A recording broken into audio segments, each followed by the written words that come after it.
Isang malungkot na balita ang bumungad sa atin ngayong araw. Namatay na noong Sabado, June 14, ang batikang aktor sa entablado at pelikula na si Kokoy Laurel. He was 72 years old.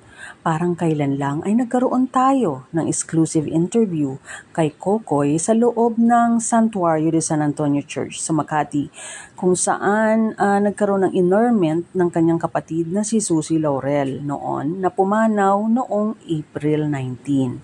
At noong April 25 nga ay nagkaroon ng huling public appearance si Kokoy nang dumalaw siya sa burol ng kanyang dating ka-love team at kaibigan na si superstar Nora Honor.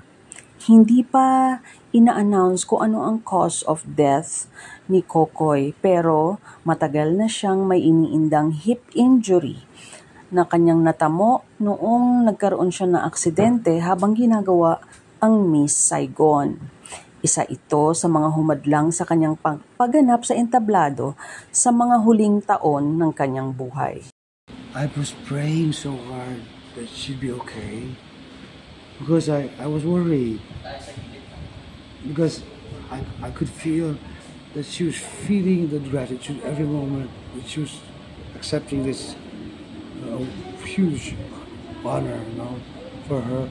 But I also knew that she was having difficulty, and I was praying for her at that moment. But when she said sa mga kaibigan ko sa sining,